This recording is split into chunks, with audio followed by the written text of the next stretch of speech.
Imagine this. It's 1977.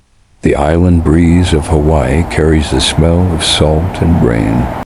A 16-year-old girl, bright, beautiful, full of life, never makes it home. Days later, her lifeless body is found, brutally murdered.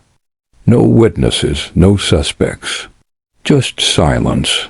For nearly half a century, the case sat cold, buried under dust, fading memories, and unanswered questions. But in 2025, a single coffee cup, thrown away by an unsuspecting man, cracked the case wide open. You're watching Crime Case Tuber, and this is the story of how a 48-year-old Hawaiian murder was finally solved through modern DNA and relentless police work.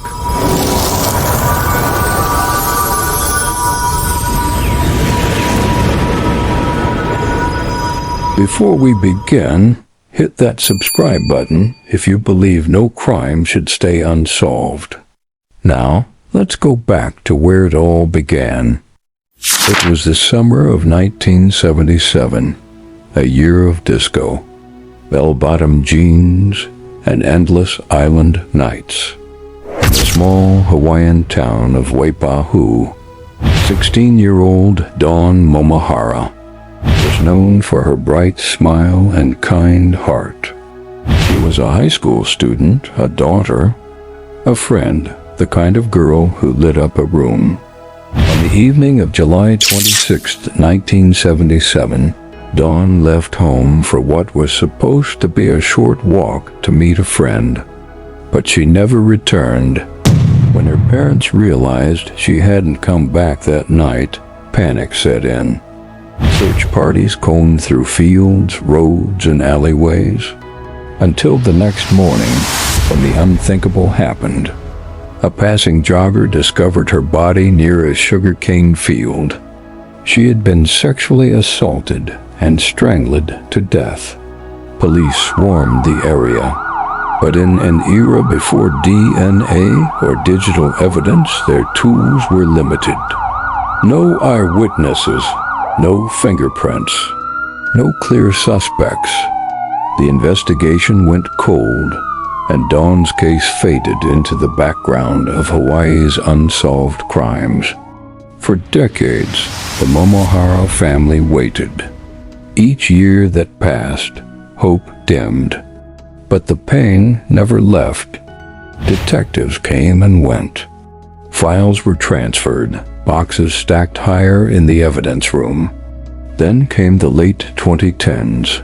A new generation of detectives reopened the file. Among them was Detective Kimura, a veteran officer known for revisiting Hawaii's cold cases. When Kimura looked at the evidence logs, one entry stood out.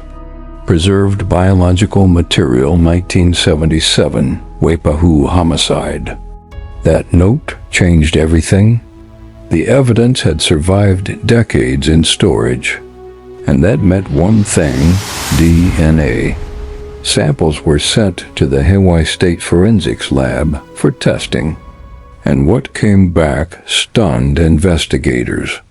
There was a male DNA profile, one that had never been tested before. But who did it belong to?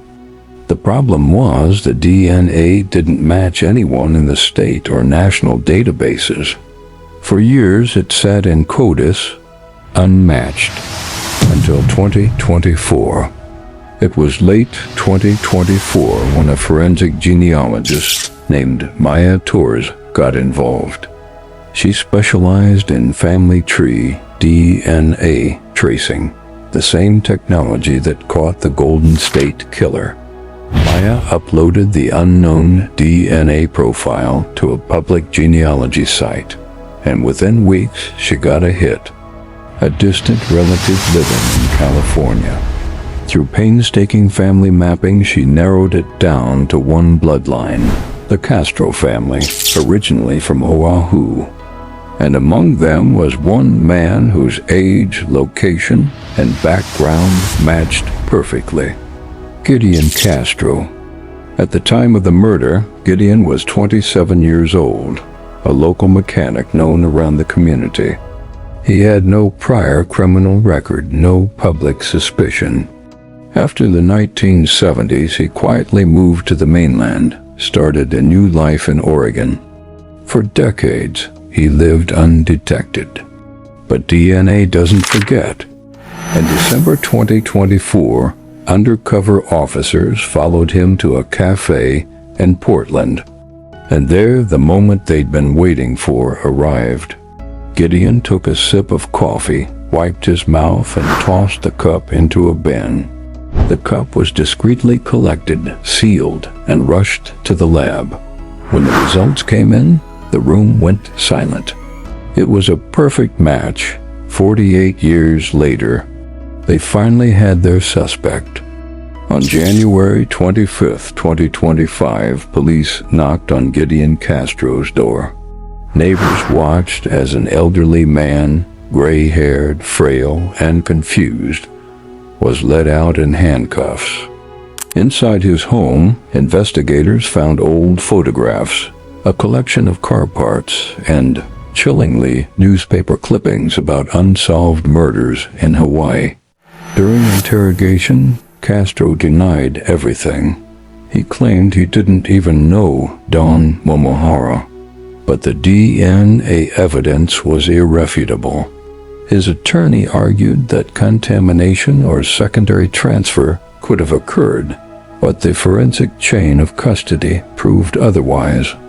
On January 27, 2025, the Honolulu prosecutor's office announced the official charge: murder in the first degree. The arrest made headlines across the U.S. DNA from Coffee Cup solves 1977 Hawaii murder. When Dawn's surviving family heard the news, they broke down in tears. For nearly 5 decades, they had prayed for closure. Her sister said, "I never thought this day would come. I just wish our parents were alive to see it." This case wasn't just about one family's pain. It symbolized a new era of justice. In the past, cases like Dawn's would have been lost forever. But with DNA, genealogy, and persistence, even the longest shadows can be illuminated. For investigators, it was a reminder that time doesn't erase truth. The Gideon Castro case joins a growing list of cold cases solved through discarded DNA. From coffee cups to soda cans, criminals who thought they'd escaped justice are being caught decades later. But it also raises questions. Where does privacy end and justice begin? Is it ethical to use genealogy databases in this way? For now, one thing is certain. Every piece of evidence, no matter how small, has the power to speak even after 50 years of silence. And for Dawn Momohara, after all this time, the island wind finally whispers peace.